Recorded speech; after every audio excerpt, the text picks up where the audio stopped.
बेवफा और कातिल पत्नी सोनम की कहानी में एक और नया किरदार जुड़ गया है। अब मुंबई से दिल दहलाने वाली घटना सामने आई है। जरा देखिए मुंबई की चमन क्यों बनी सोनम। अब मुंबई से दिल दहलाने वाली ये वारदात सामने आई है और सोनम के साथ एक और नया किरदार जुड़ गया है। इस पूरी कहानी में एक नए किरदार की एंट्री हुई है। प्रेमी के चक्कर में पत्नी ने अपने पति की हत्या कर उसे जमीन में गाड़ दिया और प्रेमी के साथ फरार हो गई। कैसे हुआ यह हत्याकांड का खुलासा, देखिए रिपोर्ट। मुंबई में सोनम जैसा जघन्य हत्याकांड। मुंबई में पत्नी चमन बन गई सोनम। बॉयफ्रेंड के लिए पति को घर के फर्श में गाड़ दिया। पत्नी ने रची दृश्यम जैसी खौफनाक साजिश।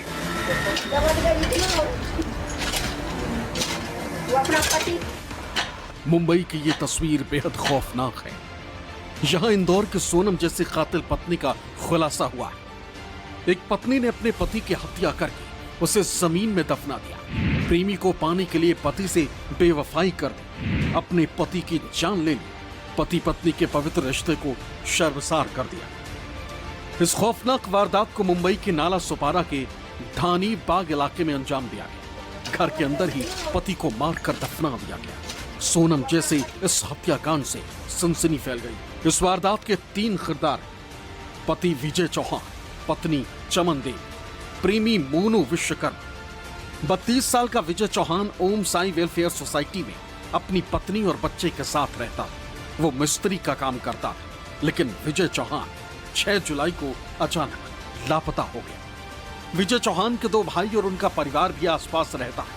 जब विजय चौहान कई दिनों से नहीं दिखा तो परिवार ने पत्नी चमन देवी से उसके बारे में पूछा तो पत्नी ने जवाब दिया कि कुर्ला में विजय ने कोई कॉन्ट्रैक्ट लिया है, वहां पर गया है। 20 दिन से विजय मिल नहीं रहा है, ऐसा मतलब उसके छोटे भाई बड़े भाई उसके चाचा कहना हुआ है कि 20 दिन से नहीं मिल रहा। तो उसको जब पूछा गया तो उसका कहना है कि कुर्ला में कहीं काम चल रहा है, वहां पर वो कॉन्ट्रैक्ट लिए इसलिए वहां पर गए हुए हैं। इसके वजह से वो कुर्ला में थे बोल के हो गया। पत्नी चमन कई दिनों तक इसी तरह गुमराह करती रही। फिर अचानक 18 जुलाई को पत्नी चमन भी गायब हो गई। वो अपने 20 साल के प्रेमी मोनू विश्वकर्मा के साथ भाग गई। पत्नी फरार हुई तो परिवार ने पड़ोस और आसपास के लोगों को बुलाया और घर का ताला तोड़कर अंदर घुसे। घर में परिवार को फर्श पर कुछ अजीब दिखा। टाइल्स में अंतर दिखा। 3 नई टाइल्स लगी हुई थी। ऐसा लगा कि इन्हें हाल ही में लगाया गया है। इससे परिवार का शक गहरा गया और फिर टाइल्स को लोगों की मदद से तोड़ने का काम शुरू हुआ। वो इतना दिन से नहीं मिल रहा है, लेकिन अभी मेरी जो भाई की औरत थी वो भी गायब हो गई है। फिर उसके बाद उसका कहना यह हुआ था कि 20 दिन पहले जो किसी भिखारी को ढूंढ रही थी कि बाथरूम का मेरा टाकी भर गया है उसको खुदवाने के लिए। तो उसके बाद फिर बाथरूम के टाकी के बहाने उसने खोदी थी और फिर मोहल्ले के 2-4 लोग को बुला के ले जाने के बाद फिर उसका टाइल्स तोड़ना चालू किए। टाइल्स तोड़ने के बाद दरमियान में 3 टाइल्स नया था, तो हम लोग ने बीच का टाइल्स तोड़े। फिर हम लोग ने तीनों टाइल्स उसको बकायदा वीडियो के साथ में तीनों टाइल्स तोड़ने के बाद करीब 2 फुट जाने के बाद तो फिर हल्का सा महसूस हुआ कि बास आ रहा है। वीडियो में दिख रहा है कि घर के फर्श पर लगी टाइल्स को तोड़ा जा रहा है और जैसे ही लोगों ने टाइल्स को हटाकर करीब 3 फीट की गहराई तक मिट्टी को खोदा तो परिवार के होश उड़ गए। जमीन के अंदर गहराई में विजय का शव पड़ा था। मैं 5-10 दिन से ना पता है, मेरे को मालूम पड़ा तब जाके रूम खोल के ताला तोड़ के देखा तो नया टाइल्स लगा था। उसको खुदवाया गया, सब बटोर के गली के आदमी बटोर के सबको दिखाया गया।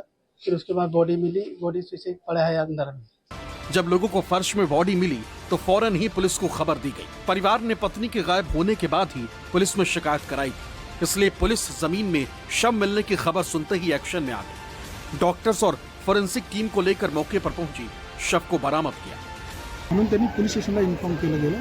मग आम्ही स्वतः या ठिकाणी पोलीस पथकासह येऊन या ठिकाणचे डॉक्टर्स, फॉरेन्सिक एक्सपर्ट आणि तहसीलदार साहेब यांच्या समोर आम्ही ते खुदाई करून डेड बॉडी काढलेली आहे आणि ती डेड बॉडी मिळालेली आहे। पण सध्या स्थितीत ओळखण्यासारखी डेड बॉडी नाही आहे, त्यामुळे आम्ही आगे पुढच्या कारवाईसाठी जे हॉस्पिटल येथे पाठवित आहोत। आणि आता मर्डर आणि एव्हिडन्स टेम्पर केला या सदराखाली आता पोलीस स्टेशनला जाऊन आम्ही गुन्हा दाखल करून पुढील कारवाई करीत आहोत।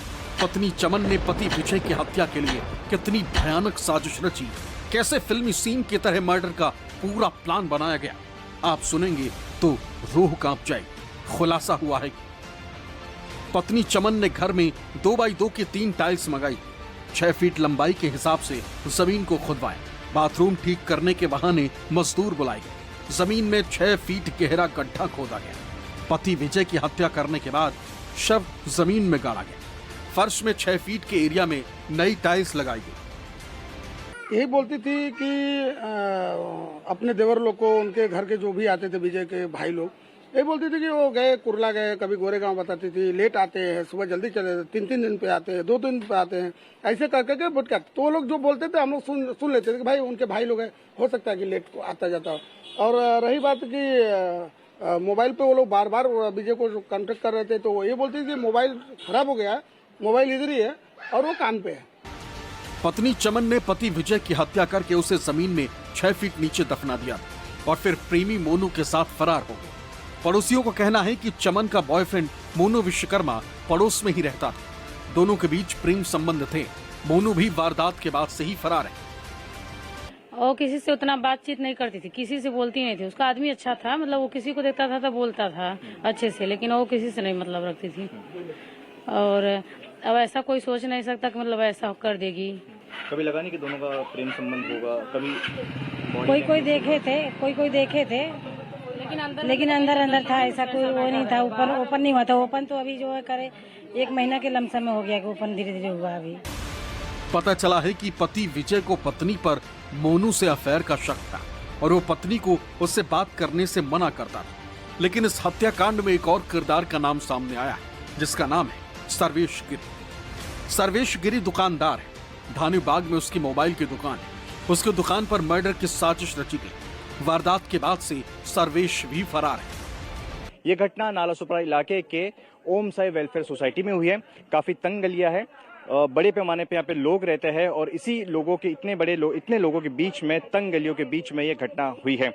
मृत्यु का नाम विजय चौहान है और जो आरोपी है, जो महिला है जिसने अपने पति की हत्या की है, उसका नाम है चमन देवी। करीब 6 या 7 साल पहले चमन देवी और विजय चौहान यहाँ पे शिफ्ट हुए थे और इसी गली में उनका घर है। यहाँ से दूसरा मकान है जिसे अभी फिलहाल सील कर दिया गया है और यहीं पे करीब 6 से 7 फीट गड्ढे नीचे गाड़ कर चमन देवी ने अपने जो साथी आरोपी थे उनके साथ मिलकर उसे यहाँ पर गाड़ दिया है। 7 साल पहले यहाँ पे विजय चौहान यहाँ पे शिफ्ट हुए थे। बड़ी मेहनत करके उसने अपना घर लिया था, चमन देवी के साथ यहाँ पे अपना घर बसाया था। तब उसे शायद ही पता होगा कि इसी घर में उसकी लाश को दफन कर दिया जाएगा। शुरुआती जांच से साफ है कि पत्नी चमन ने पूरा प्लान बनाकर बॉयफ्रेंड मोनू के साथ पति विजय को रास्ते से हटाने की साजिश रची थी। उसकी हत्या का प्लान बनाया। पुलिस ने FIR दर्ज कर मामले की जांच शुरू कर दी। क्राइम ब्रांच की टीम भी हर एंगल से जांच में जुटी। अंकुश जायसवाल के साथ विनोद जगदाले, न्यूज़ 24 मुंबई।